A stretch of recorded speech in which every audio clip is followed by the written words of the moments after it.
그래서 제가 궁금증을 한 3가지 측면에서 정리를 해봤습니다. 첫 번째, 비트코인이 왜 6만 달러가 무너졌을까? 궁금증 두 번째, 그러면 지금 현재 5만 8천까지 찍고 왔잖아요. 얼마가 바닥일까? 궁금증 세 번째, 아마 가장 궁금하실 것 같은데요. 시즌 엔딩인가? 알고라님 미국 6만 달러 붕괴 시즌 오버? 촬영 시각은 6월 25일 낮 12시 20분 경입니다. 비트코인 슬프죠. 6만 달러 더 내놨습니다. 올해 이후로 일봉으로 해서 바이낸스에서 갖고 온 그래프입니다. 보시면 아시겠지만 엄청난 장대 음봉이 나왔습니다. 그러면서 6만 달러도 붕괴가 됐거든요. 그래도 이게 긴 흐름에서 보자면요, 여전히 높은 수준 가격대에서 비트코인이 거래됐다라고 볼 수 있습니다. 그러나 제가 시공으로 봤습니다. 6월 들어, 이번 달 들어 시공으로 봤더니요, 그때 말씀드렸잖아요. 찜찜하다, 계단식으로 떨어지는 느낌이다 라고 했잖아요. 정말 계단식으로 떨어져서 바이낸스 기준으로 58,402달러까지 찍었습니다. 찍고 나서 반등해서요, 현재는 6만 달러 위에서 거래가 되고 있습니다. 하지만 모습이 그닥 좋지가 않고요. 이 지금 과거 패턴을 반복한다라고 하면 여기서 또 하락이 나올 거거든요. 그 점이 약간 불안한 거죠. 그래서 제가 궁금증을 한 3가지 측면에서 정리를 해봤습니다. 첫 번째, 비트코인이 왜 6만 달러가 무너졌을까? 우리 주기영 대표, 기영이 형은 3가지로 설명을 합니다. 첫 번째가 스테이블 코인, 법정화폐, 현물 ETF. 자, 이 수요 측면에서 한번 분석을 해본 건데요. 첫 번째가 스테이블 코인입니다. 이게 USDT의 시가총액입니다. 올해 들어서 꾸준히 늘고 있습니다. 물론 가파르게 늘 때보다는 증가 속도가 느려지긴 했지만 어쨌든 꾸준한 증가세죠. 줄진 않았습니다. 그런데 뭐가 문제냐? 시총 대비 비율은 그대로고요. 이게 바로 크립토컨트에서 갖고 온 그래프인데, 거래소가 보유한 스테이블 코인 양입니다. 거래소 보유량은 비슷한 게 아니라 오히려 최근에 이렇게 더 떨어졌어요. 거래소에 스테이블 코인이 없습니다. 거래소에 스테이블 코인이 없다는 얘기는 이제는 투자 안 하겠다라고 해서 아예 거래소 밖으로 빠져나갔다고 보기에는 그 시가총액 전체는 늘고 있거든요. 그렇다는 얘기는 뭐예요? 이미 거래소에 있는 스테이블 코인을 가지고 비트를 샀다라고 볼 수 있어요. 그럼 여기서 비트코인이 더 오르려면 스테이블 코인이 거래소에 새로 들어와야 됩니다. 새로운 유입 없이는 상승이 없을 것 같다라는 거고요. 두 번째가 법정화폐입니다. 법정화폐로 코인을 사는 수요가 있어야 되는데, 사실 법정화폐로 코인을 사는 수요는 측정하기가 어렵습니다. 그래서 이 기영형은 간접적으로 코인베이스 프리미엄으로 판단했습니다. 코인베이스에서 주로 거래하는 곳들은 기관들이고, 이 기관들은 법정화폐 달러로 뭔가를 살 테니까, 코인을 살 테니까. 그래서 코인베이스 프리미엄으로 간접적으로 판단해 보건데 계속 최근에 마이너스를 기록했습니다. 그러니까 법정화폐로 코인을 사는 수요가 줄고 있다라고 볼 수 있죠. 그 법정화폐로 코인을 사는 수요는 대부분 이제 기관일 텐데, 매트릭스 포트가 X를 통해서 포스팅을 하나 했는데요. 이 기관 투자자들이 유입되는 속도가 당초 예상보다 늦어지는 모양새다라고 했어요. 이게 원래는 더 많이 들어올 것 같았는데 별로 안 들어온다라는 겁니다. 그래도 천천히 기관이 들어온다라고 볼 수 있는데요. 굉장히 고무적으로 보는데, 스탠다드 차타드라고 하고 있는 은행이 비트코인과 이더리움이 좀 놀랐는데 트레이딩 데스크를 출범을 했습니다. 이게 천천히 기관이 들어오고 있다라는 증거로 봐도 될 것 같고요. 트레이딩 데스크가 있다는 얘기는 이들이 왜 이걸 만들었겠어요? 이걸 원하는 고객들이 있으니까 그렇겠죠. 기관이 들어올 것 같고요. 바이낸스 CEO는 이에 대해서 웰컴이라고 환영 인사를 했습니다. 자, 세 번째가 바로 현물 ETF 자금 유입세인데, 21일 날 지난 금요일 보자면요, ETF에서 역시 총 1억 달러 넘게 순유출이 나왔습니다. 그래서 지난주 17일부터 21일까지 19일은 노예 해방일 해서 휴장이었어요. 총 봤더니 5억 5천만 달러 가량의 순유출이 있었습니다. 자금이 순유입돼야 될 텐데 최근 들어서는 순유출만 나타나고 있는 거죠. 디지털 상품 총으로 봤더니 지난주에 5.8억 달러의 순유출이 있었고요. 2주 연속입니다. 자, 그 밖에 그렇다면 기영 대표가 말한 거 말고, 그러니까 수요 측면에서 이유 말고 다른 하락 이유를 보자면 많이 나오는 게 바로 독일 정부가 자신들이 압수한 비트코인을 매도했기 때문이다 라는 겁니다. 실제로 이 그래프에서 보자면요, 이 시봉으로 봤을 때 이때쯤에 그 독일 정부 매도 얘기가 나온 것 같습니다. 그러니까 상승 흐름을 다시 하락 쪽으로 돌린 거죠. 다행히도 정부들이 들고 있는 물량, 특히 이제 미국, 중국 같은 곳들 있잖아요.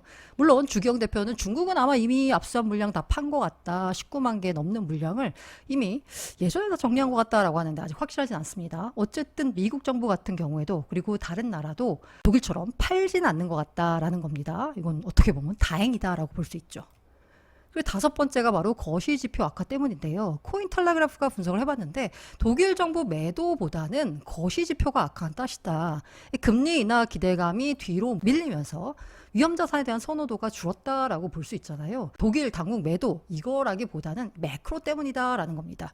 매크로에서 가장 관심이 가는 건 사실 연준이 금리를 언제 내리냐 부분이잖아요. 이에 대해서 대충 시장에서 9월을 많이 봅니다. 9월, 11월 두 차례 혹은 9월 한 차례 뭐 이렇게 보거든요. 그런데 연준의 깜짝 인하 가능성이 전문가들 사이에서 슬슬 나오고 있는데요. 스티븐 블리츠라는 TS 롬바드 수석 경제학자인데 월가 베테랑 이코노미스트라는 평가를 받는다라고 합니다. 이분이 봤더니요. 야 7월에 금리 내릴 수도 있을 것 같아.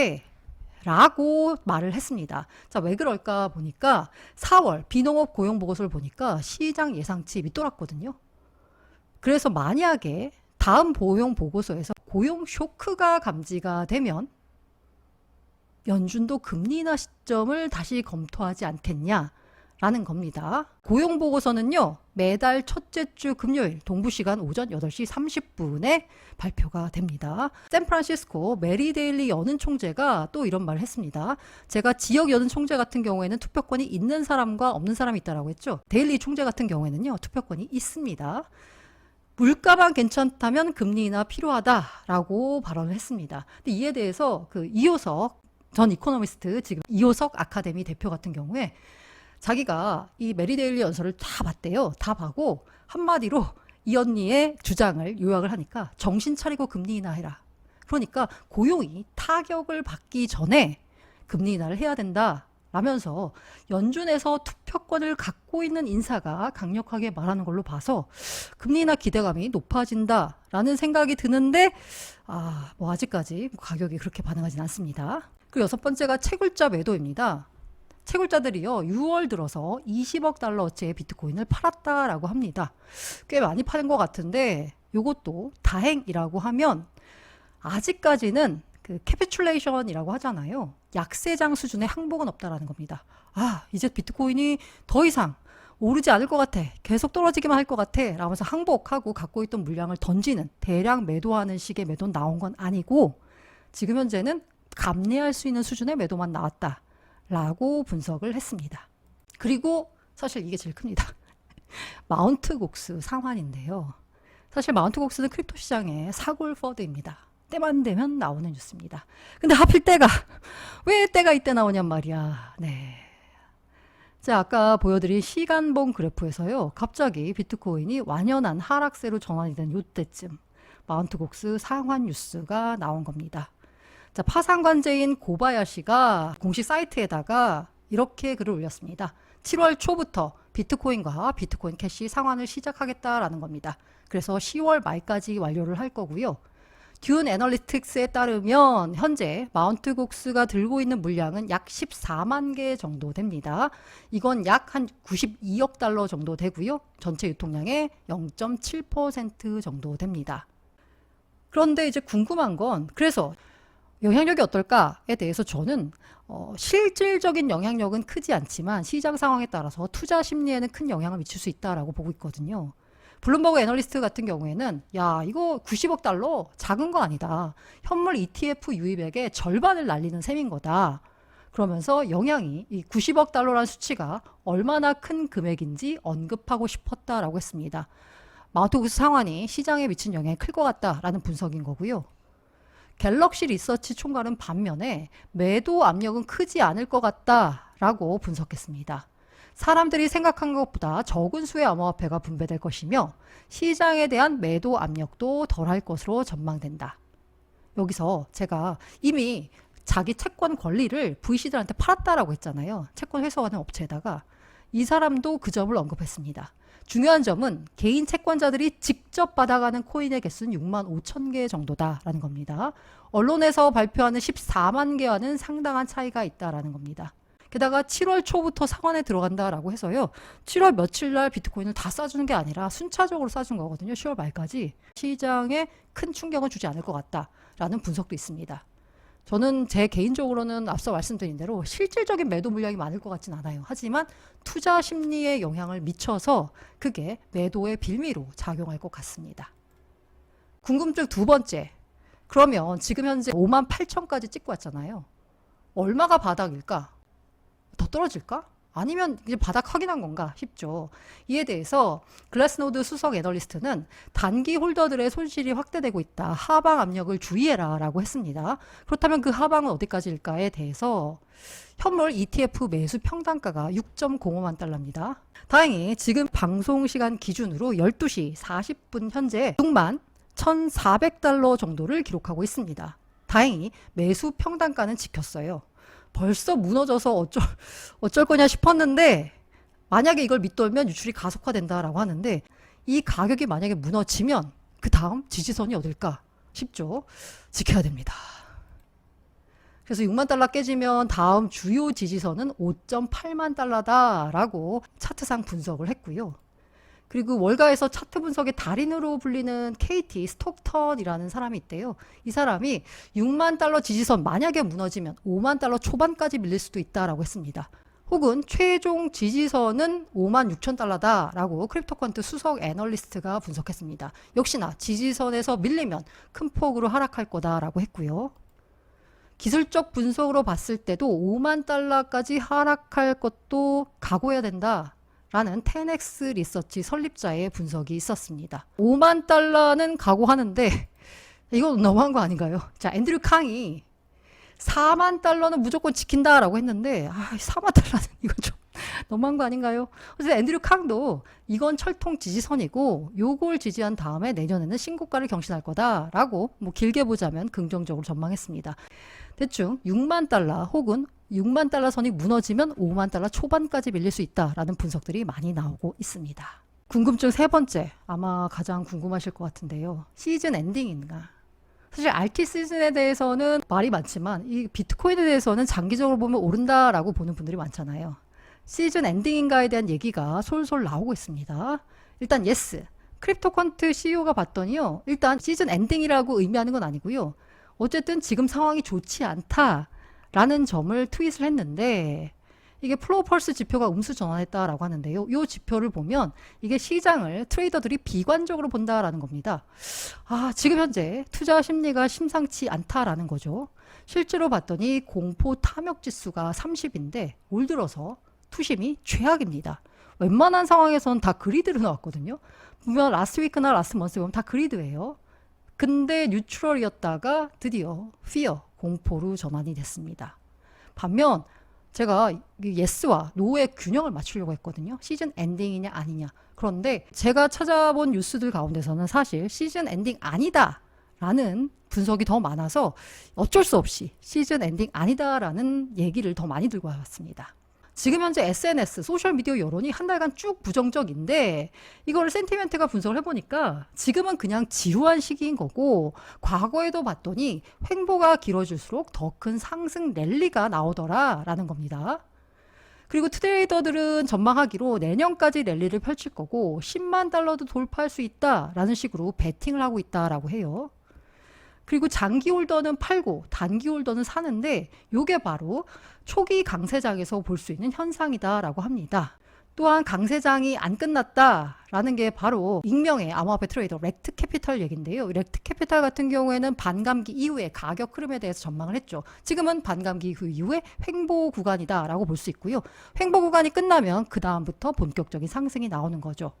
그래서 강세장은 안 끝났는데 아까 말한 횡보 기간 그게 이어지고 있는 거죠. 그러면서 강세장은 안 끝났지만 몇 개월간 박스권 장세가 이어질 거다라고 전망했습니다. 그리고 최근에 신간을 펴낸 미그놀레님 같은 경우 시즌 아웃 얘기까지 당연하게 나오고 있지만 아직까지 미그놀레님은 시즌 엔딩, 시즌 아웃이라고 보지는 않고 있고요.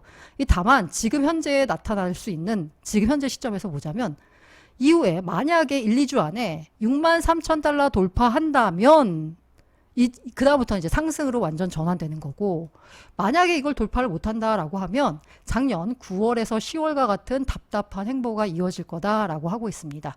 그래서 강세장이 끝난 건 아니지만 향후에 횡보할지 아니면 상승세로 반전할지에 대해서는 1, 2주 안에 63,000달러를 회복해야 된다라는 회복선을 제시를 했습니다. 네, 그리고 우리 주기영 대표, 기영이 형도 여전히 상승 사이클에 있다라고 얘기를 합니다. 그런데 이건 장기적 관점에서고요. 당장은 리스크를 피해야 한다라고 말을 했습니다. 강한 상승이 당장 나타나기에는 좀 어려울 것 같다라는 온체인 데이터가 있거든요. 이 때문에 장기적 관점에서는 상승 사이클에 있지만 당장은 횡보가 이어질 수 있고 혹은 하락이 나올 수 있어서 당장은 리스크를 피해야 한다라는 겁니다. 그러면서 이 10X 리서치 같은 경우에 보고서에서 가격 흐름을 봤더니 비트코인은 65,140달러에서 이미 하락세로 전환했다라는 겁니다. 아까 6만 달러 깨지면 낙폭 커질 수 있다라는 거잖아요. 그래서 아마도 낙폭이 커질 수도 있다. 그러면서 이 보고서가 지적한 부분은 지금은 어려운 결정을 내려야 할 때다.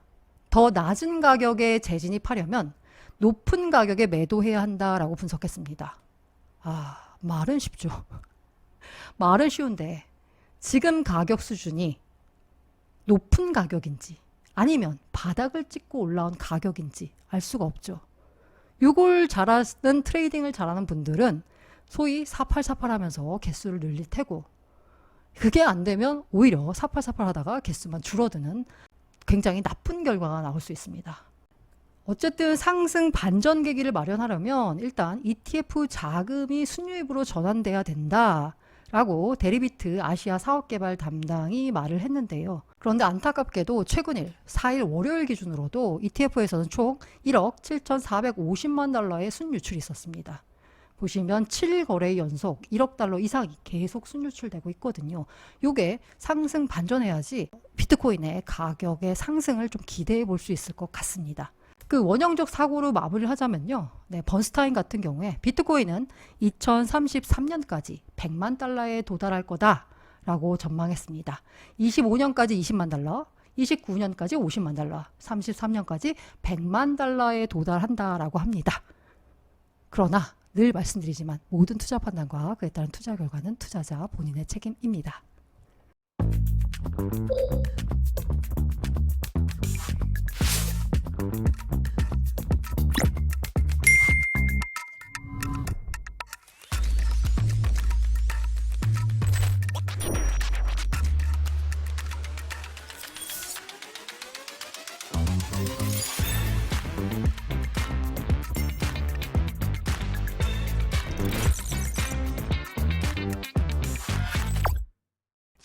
요새 그 카톡방에서 돌아다니고 갖고 와가지고 출처가 지금 정확히 어딘지 모르겠는데 요즘 시장의 모습이라고 해요.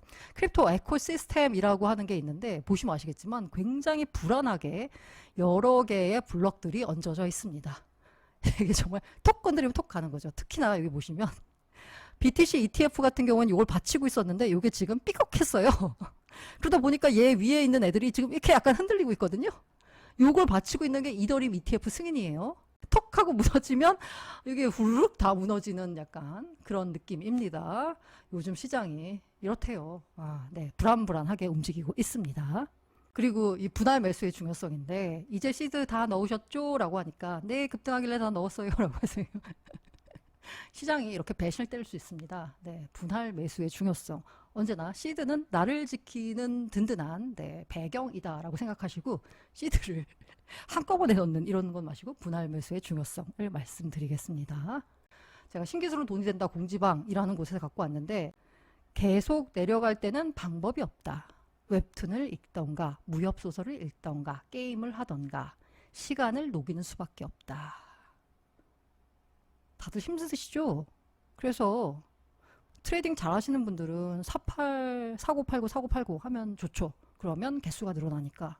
그런데 대부분이 아마 이러실 것 같은데 저는 4848 하다가 시드를 녹이는 경험을 과거에 했기 때문에 나는 트레이딩을 못하는구나 라고 자각하고 있습니다. 그래서 4848 하다가 시드 녹이지 마시고 시간을 녹이시는 게 어떨까 라는 생각이 듭니다.